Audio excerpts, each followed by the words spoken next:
Eh ben, toujours avec Bernard Bureau. Donc vous vous souvenez que on avait demandé à Nico de nous préparer une barquette avec 10 plans, etc. Parce que bah, voilà, il suffit de regarder. Collection de tomates, Bernard en a une sacrée, on lui a demandé 10 plans.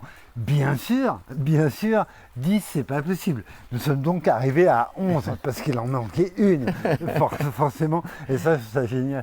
Et c'est aussi l'occasion de rappeler un truc quand même. C'est que, donc voilà, Bernard, c'est lui il a été parmi ceux qui a vraiment élagué, éclairci le chemin, ouvert la voie. Et Bernard, est-ce que tu peux nous raconter un peu ce qui t'est arrivé, les petits contrôles que tu as eus à un moment où il y avait une grosse pression. Ouais, bah, tu sais, les tomates anciennes, ça fait plus de 30 ans qu'on avait commencé dans les tomates anciennes. Et à l'époque, ça se vendait pas, hein. Honnêtement, ça se vendait pas. Parce que les gens, ils sont un peu focalisés sur la tomate rouge.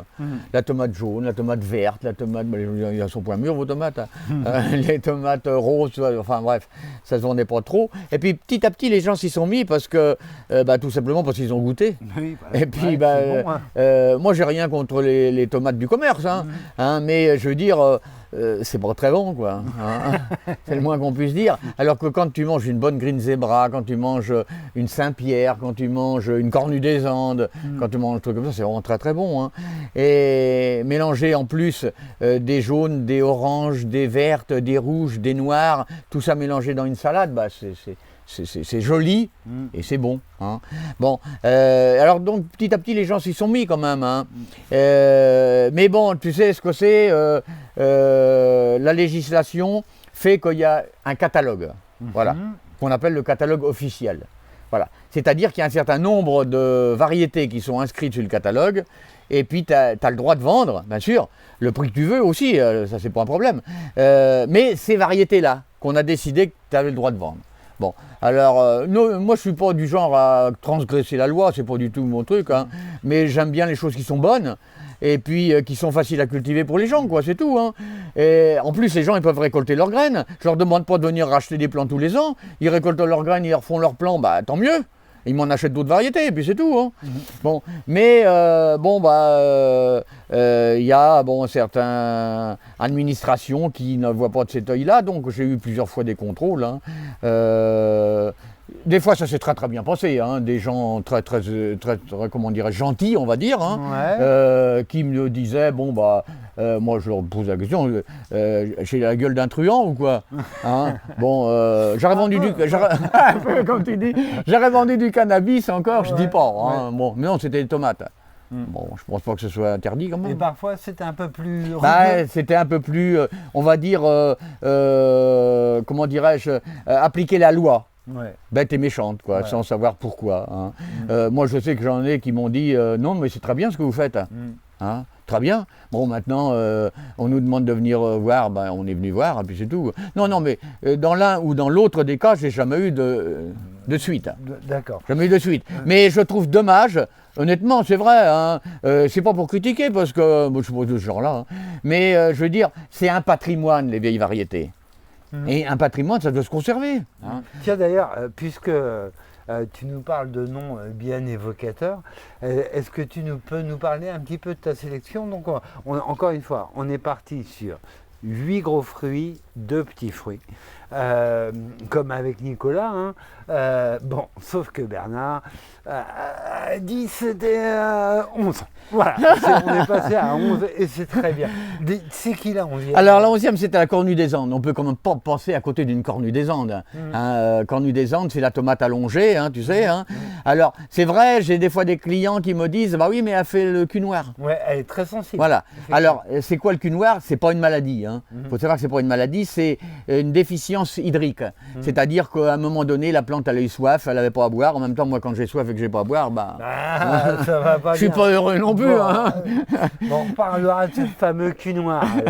La Saint-Pierre. Alors la Saint-Pierre, c'est une vieille variété de tomates bien ronde, bien rouge, bien productive et qui n'est pas maladive du tout. Et qui est très en chair. Et moi j'aime bien la Saint-Pierre. Saint-Vincent. Saint-Vincent, c'est une tomate jaune. Patron des vignerons quand même. En plus, oui. On Une sort tomate pas. jaune dans laquelle tu peux aussi reproduire tes graines sans problème. Et puis qui colore, qui est douce, un peu plus douce quand même au niveau acidité. Cœur de bœuf, bon bah ça. Ah ouais, et on la reconnaît. La Ne grande vous inquiétez classique. pas si vous faites vos plans. La cœur de bœuf, c'est comme la tomate des Andes, ça a toujours l'air crevard. Ah oui, parce que. Elle a un peu retombant. Voilà, exactement. Voilà, Hein. elle a ni soif et pas plus qu'elle est mourante. Mais Alors, elle a l'air dans crevard. les gros fruits, il y a Green Zebra, bien sûr, qui est connu. Alors, j'en ouais. fais d'autres vertes. Hein. Tu as la marmande verte, tu as Evergreen. Green Velvet, tu en as plein de variétés vertes. Hein. La marmande, parce que c'est quand même une incontournable. Hein. La rose de Berne. Rose Tiens. de Berne, qui est une belle tomate, c'est un rouge clair quoi. C'est pour ça qu'ils l'appellent un peu rose de Berne. C'est un rouge clair, mais je ne sais pas pourquoi, c'est toujours une tomate qu'on vend beaucoup. Alors, on en profite du coup pour rappeler le mérite et l'incroyable travail qui est fait par Biogerme. Parce que Rose de Berne, c'est la fondatrice du Biogerme qui l'a remise en route, cette variété-là, pour notre plus grand plaisir à tous. Donc voilà, au passage, on mettra les coordonnées du Biogerme pour les amateurs de graines vraiment bio, vraiment sympa. Alors noir de Crimée. Bon, noir de Crimée, ça donne une bonne saveur, et puis ça donne de la couleur dans les salades, et puis l'incontournable ananas. Ah, pourquoi un coton Ah bah à mon avis, c'est une des meilleures. Ah, Hein. tiens. Parce qu'elle est jaune, rouge, un peu flammée, tu sais, tout Oui. ça. Par contre, elle est tardive un peu, parce que forcément, elle est grosse. Hein. Mais alors, qu'est-ce que c'est bon. C'est vrai que je suis d'accord, moi. C'était- L'ananas. ça. C'est bon, hein. Ah. C'est bon. Alors, dans les petits fruits, tu m'avais demandé comme deux Ouais. petits fruits. Alors, je t'ai mis miel du Mexique. Bah oui. Donc, Alors, miel du Mexique, on c'est... se tire la bourre en général. Miel du Mexique, des du jardinier. Voilà. C'est Ouais, les deux ouais, ouais. qui. C'est ce que j'ai mis, miel du Mexique et délice du jardinier qui doit pas Ouais. être loin. Elle est là, délice du jardinier. Il n'y a pas, hein. Alors, délice du jardinier, elle est plus petite, mais elle est très nombreuse. Et puis, bah, les deux sont bonnes, quoi. Hein. Et dans toutes ces variétés-là, tu peux reproduire tes graines. Hein. Ah. Tu peux ramasser tes graines. Bon, pour le petit particulier qui n'en fait pas, tout le monde n'est pas cinglé comme moi à planter 200 pieds de tomates. Hein. Bon, celui qui en plante 10-12 pieds, bah, tu parles avec une tomate, il a bien assez de graines. Hein. Donc c'est très facile. Et puis après, ça l'amuse, il se fait ses petits semis, et puis il plante au mois de mai après les seins de glace, quoi. Hein, c'est très bien, quoi. Hein. Alors, puisqu'on parle de variété, on va en profiter d'être avec Bernard pour répondre à une question qui a été posée sur la chaîne. C'est qu'est-ce qu'on pense de la tomate Vesuvio? Alors, la tomate Vesuvio, il se plus que peu que Bernard la connaisse bien et qu'il puisse nous en parler et qu'on aille justement en parler. Et donc quand Bernard il va en Italie, qu'il voit des grappes de tomates asséchées, suspendues, type Vesuvio, eh ben, il s'en procure un petit peu, il fait les graines et ça nous donne ceci. Est-ce Voilà. que tu peux nous en parler, Bernard? Alors la tomate du Vésuve, qui est cultivée là-bas, proche du volcan, là-bas, sur des terres un petit peu volcaniques, ouais. quoi, un peu, hein, tu vois. Et en Italie, tout le monde fait des grappes comme ça, et pour Noël, ils mangent leurs tomates, hein, qu'ils mettent à suspendre. J'ai fait l'essai, moi aussi, j'en ai suspendu dans mon sous-sol.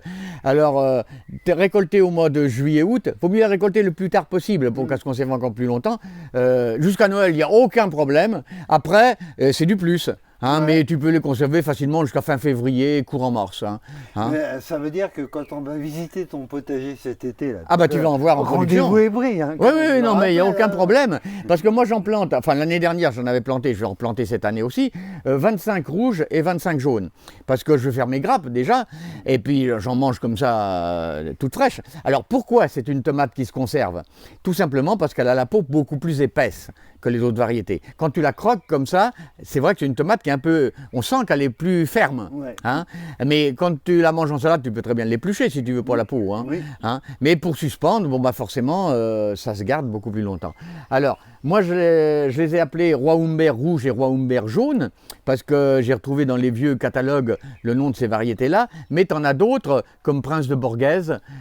Tu as aussi, il me semble qu'il y en a une autre aussi, qui est des tomates comme ça à suspendre.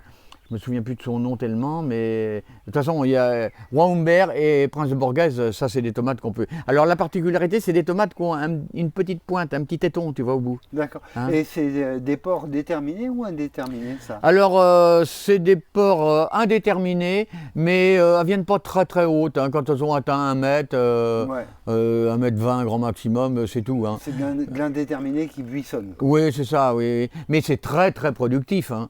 Très productif. Hein. Et puis ça se conserve très longtemps, même sur le pied. Moi, l'année dernière, les autres pieds étaient complètement morts déjà, qu'elle, elle était encore pleine de tomates. Hein. Ah ouais. C'est vraiment très très productif et puis c'est facile à cultiver, quoi. Hein. Bon, bah voilà, j'espère que à la question qui a été posée sur la chaîne, on a une réponse bien claire. Et oui, Mais nous recommandons ces tomates du Vésuve. cet été, si tu veux venir quand elles sont en production, on fera même une grappe de tomates ensemble. Mais on y Hein, compte bien, on y compte bien. Mais bon, je ne peux pas te dire à quelle époque elles seront mûres cette année, ça va dépendre d'en haut, de la chaleur ou pas qu'ils vont nous envoyer, de l'humidité ou pas qu'ils vont nous envoyer, parce que les années humides, il faut faire très attention au mildiou, hein. Mais les années trop sèches, il faut faire attention aussi parce que la grille. Mais bon, on verra bien. Hein. On verra bien, et ben, ce sera avec un plaisir non dissimulé de venir voir. Voilà.